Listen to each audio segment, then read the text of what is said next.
রেস্টুরেন্টে বাঁধাকপি দিয়ে এমন একটি দামি জিনিস তৈরি করে যা কিনে খেতে আমাদের অনেক টাকা ব্যয় করতে হয়, অথচ এই জিনিসটি তৈরি করতে খরচ হবে মাত্র 30 থেকে 40 টাকা। আর এটা রেস্টুরেন্টে কিনে খেতে হাজার খানেক টাকা তো লাগবেই। এটা বানানো অনেক সহজ।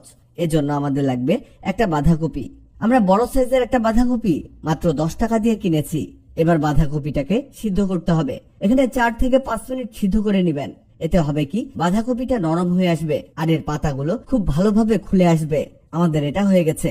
এবার একটা ছুরি দিয়ে বাঁধাকপিটার গোড়ার অংশটা হালকা করে কেটে নিয়ে পাতাগুলোকে আলাদা করে নিতে হবে। কয়েকটি পাতা আমরা সম্পূর্ণ বাঁধাকপি থেকে আলাদা করে নিয়েছি। আর এখানে আপনারা আপনাদের প্রয়োজন অনুযায়ী এর পাতার পরিমাণ কমিয়ে বা বাড়িয়ে নিতে পারেন। এবার বাঁধাকপির পাতাগুলোকে সমানভাবে একটার উপরে আরেকটা রোল করে নিতে হবে। এখন এগুলোকে ছোট ছোট করে কেটে নিতে হবে। ভিডিওটি দেখলে বুঝতে পারবেন কিভাবে কাটা হচ্ছে। এভাবে যত চিকন করে কাটতে পারেন ততই ভালো। এই যে দেখুন, এগুলো একেবারে নুডলস এর মতো হয়ে গেছে। আর আমরাও এভাবেই চিকন করে কেটে নিয়েছি। কাটা হয়ে গেলে এগুলোকে একটি প্লেটে তুলে রেখে দিব। এবার আমাদের লাগবে একটা গাজর। গাজরের পরিবর্তে আপনি যে কোনো সবজি ব্যবহার করতে পারেন, তবে সেক্ষেত্রে সবজিগুলোকে আগেই সিদ্ধ করে নিতে হবে। যেহেতু গাজর কাঁচা অবস্থায় খাওয়া যায়, তাই এটা আলাদাভাবে সিদ্ধ করার প্রয়োজন নেই। এই যে এভাবে স্লাইস করে কেটে নিবেন। এখন এগুলোকে একই প্লেটে রেখে সবজি দুটোকে হাত দিয়ে ভালো করে মিক্স করে নিচ্ছি। আর এই মিক্স করাটা খুবই জরুরি। এবার একটি প্যানে দিতে হবে তেল। তেল কিছুটা গরম হয়ে এলে সামান্য রসুন কুচি দিয়ে নেড়ে চেড়ে নিতে হবে। রসুনগুলো ব্রাউন কালার চলে আসলে বুঝতে হবে এগুলো ভাজা হয়ে গেছে। এই পর্যায়ে প্যানের মধ্যে সেই সবজিগুলোকে দিতে হবে। আর অবশ্যই এখানে নেড়ে চেড়ে এগুলোকে হালকা ভাজা দিতে হবে। এগুলোকে খুব বেশি ভাজতে যাবেন না। আর এগুলো হালকা ভাজা হলে এতে দিতে হবে স্বাদ মতো লবণ। কিছুটা লবণ দিয়ে সবজিগুলোকে আবারও ভালোভাবে নেড়ে চেড়ে মিক্স করে নিতে হবে।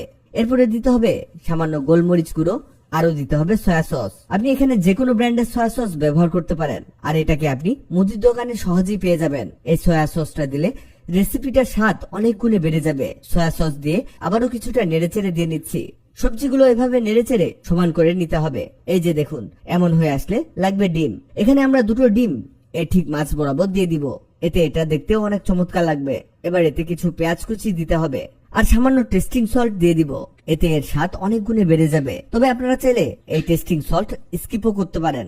এবার এখানে কিছুটা কাঁচামরিচ কুচি, ধনেপাতা কুচি আর একটু গোলমরিচ ছিটিয়ে দিতে হবে। এবার প্যানে ঢাকনা দিয়ে এটাকে কিছুক্ষণ রাখতে হবে। এটা হতে হতে আপনারা রান্না করলে এই সবজিটা আর পুরো ডিম সিদ্ধ হয়ে যাবে। এই যে দেখুন, সব সবজি ভালো মতো সিদ্ধ হয়ে গেছে। এই যে দেখুন, রেসিপিটা একদম রেডি। কত সুন্দরভাবে সবজিগুলো সিদ্ধ হয়েছে। ভেতরটা কেমন হয়েছে আপনাদের দেখাই। এটাকে এভাবে কেটে নিবেন, তাহলে এটা দেখতে আরো সুন্দর লাগবে। তৈরি হয়ে গেল অসাধারণ হেলদি একটা নাস্তা। এটা শুধু হেলদি বললে ভুল হবে, আর এটা অনেক মজাদারও।